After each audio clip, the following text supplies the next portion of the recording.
Matt, as you know, I was so ready to pack my bags and move to Florida when I met you at the tiny little dive bar. I'm clearly a hot mess and dramatic. And I may have dragged the Florida narrative on for a bit, but I knew after our second date, if not the first, that I was gonna marry you.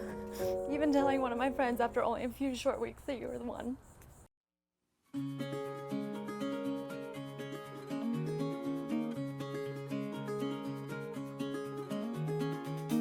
I'm thankful to have found a man who not only supports me, but also my sisters and friends. Someone who helps me unwind after a long day, and who will message my sisters encouraging words when they've had a tough day with work. I love your sweet, sensitive personality and all the little things you do for me and my family. I couldn't have dreamt of a more perfect person. I'm inspired by your character, grateful for your thoughtfulness, impressed by your kitchen cleaning skills, and in love with you more and more every day. Open wide, the future's on our side. We'll touch the stars, we'll follow our hearts into the light. We've enjoyed our time together, getting to know Matt, and having him become a part of our family with Regan. And also to show that chivalry's not dead in America, Matt reached out and asked for our blessings before he even proposed to Regan. So congrats, Matt, on that. So Matt, welcome to the family. We'd love to have you. Walk with me, and we'll be all we need. Your hand in mine, our song undefined, our world alive. You and I, we found what we've been missing. You and I, it feels like we're finally living. We are wide awake, it's all so clear. The dreams we held are standing here. You and I, we found what we've been missing. I'm Matt, aka Hobo. Promise to never steal another pitcher of beer from you. I will be there for you, have your back, be your lobster, friends joke, and clean up all of your kitchen messes no matter how big. Our love has grown stronger every day, overcoming a global pandemic and enjoying amazing adventures together, even though you're a greenie. That's a pixel joke. I've waited a lifetime to find someone as awesome as you. You make me a better man, and I always will admire your passion, your sense of humor, your beauty, your creativity, and most importantly, your unlimited generosity. You are my everything. You are the bomb, and I will love you forever.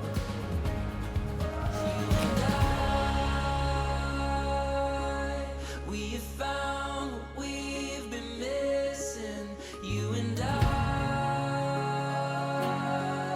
it feels like we're finally living. We are wide awake, it's all so clear. The dreams we held are standing here. You and I, we have found what we've been missing. I would like to, first and foremost, thank my parents, Greg and Dale, for all your generosity. It's been very much appreciated, and I love you both. And to Kathy and Jeff, you know, besides her sloughing me off the first time we ever met, they've been the sweetest people, and they've welcomed me with open arms and the entire family, and I truly appreciate that. So from the bottom of my heart, thank you for your generosity, and for today, and for everybody here.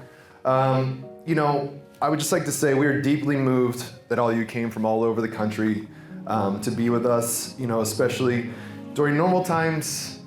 It's hard enough to get wherever you're from to this little place that we like in Florida, that Regan has a special place in her heart because, you know, she had lifelong memories growing up here. So in this state in particular, it wasn't, you know, originally by choice, but when you're trying to get married during a pandemic, you don't have many options. So Christmas, Thanksgiving, or this day today, but you know, from the grace service of everybody, especially Mr. Cole, you know, we thought we could have some celebration on this day, so thank you. I know because it means a lot to many of you in the audience, so thank you from both of us.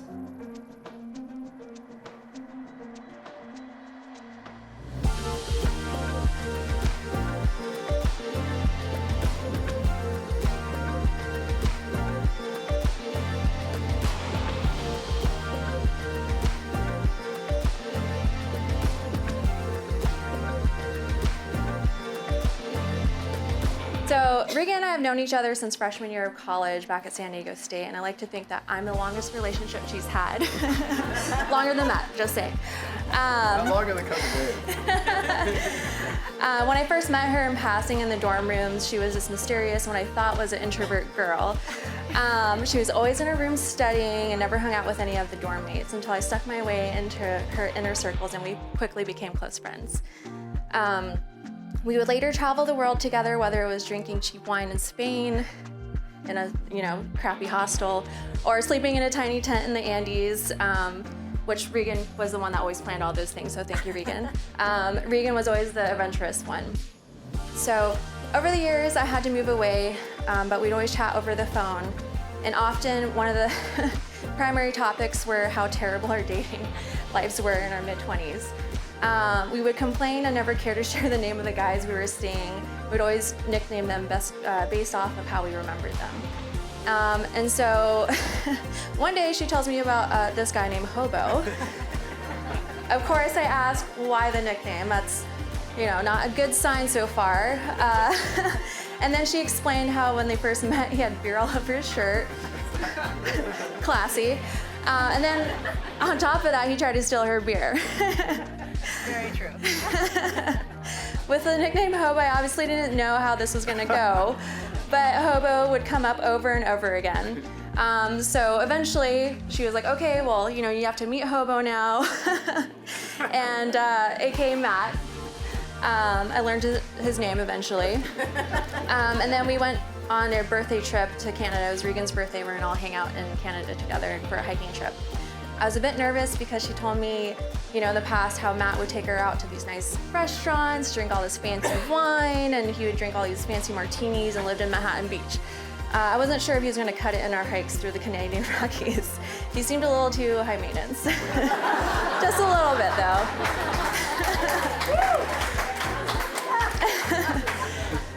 So as we were, hanging out in Canada, going on our hiking trails, one thing that stood out while we were hiking was how adamant Matt was about his special bathroom wipes. He'd always ask Regan about his wipes before every hike that we went on. Which further validated my theory about Matt being a little too high maintenance. So on one of these hikes, we started this really long one to go see some canyons. It was about three hours. So, we're way out there in the Canadian Rockies. And then on our way down, Matt is running ahead of us. And I was like, okay, what's going on? So we're like, Matt, are you good? What's going on? And he mentions he has to really use the bathroom. So we're all trying to hurry down, but of course we have another hour and a half until we get to the bottom, and we obviously were not going to make it. So Matt, Hobo, the bougie martini sipping hobo, scrambles to find his special wipes and takes off behind the trees. And lo and behold, Matt is secretly shitting in the woods. This is day 3 that I've known Matt. Hey, he's shitting in the woods. That's when I realized 2 things about him. He had my approval, 1, and number 2, he loved his special wipes.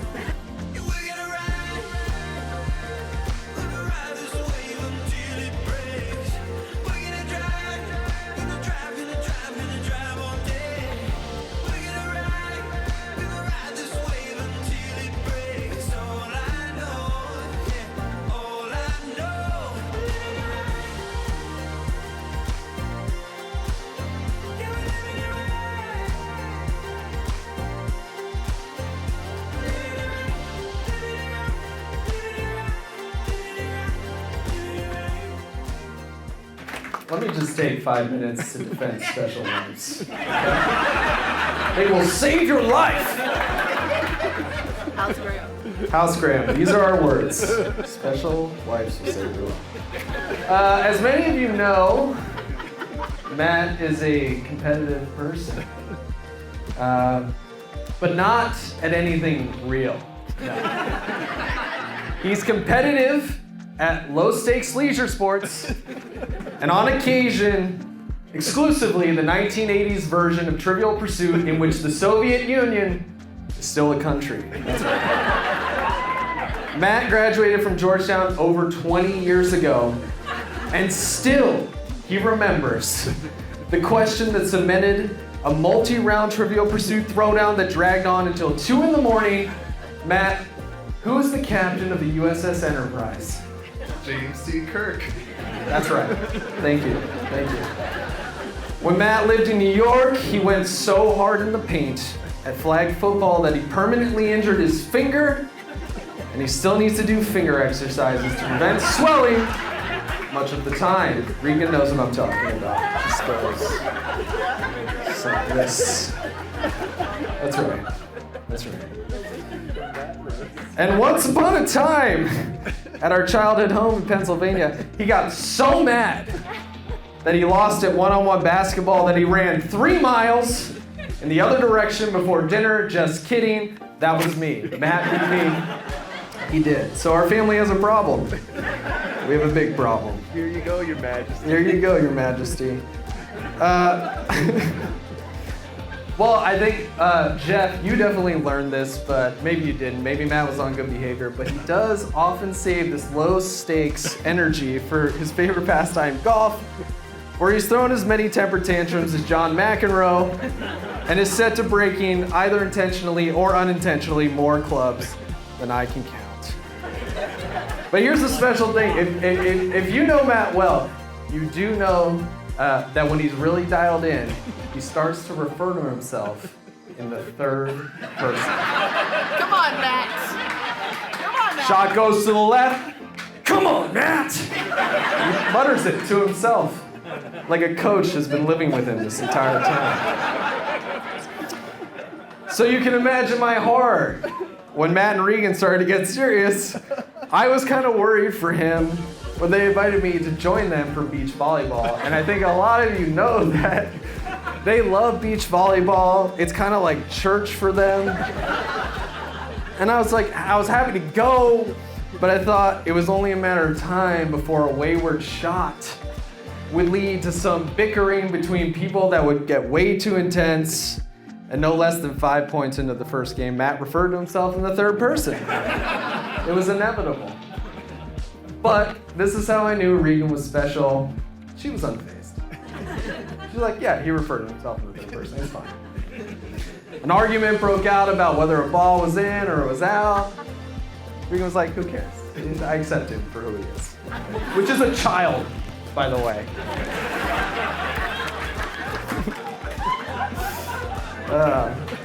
But about then I knew, Regan, that there was something special about your relationship, that even relatively early on, which it was, you guys had something powerful. You honestly understand each other, I can say that. You genuinely love each other. I think you make it effortless to be supportive and unflinching always. I'm so sad. Oh, thank you. And then the pandemic came, and it turned out that your bonds were unbreakable, not just unbreakable, but incredibly strong, even stronger. And so, my friends, at long last, after all these years, Matt has finally found another actual human person to say, come on, man. I love you.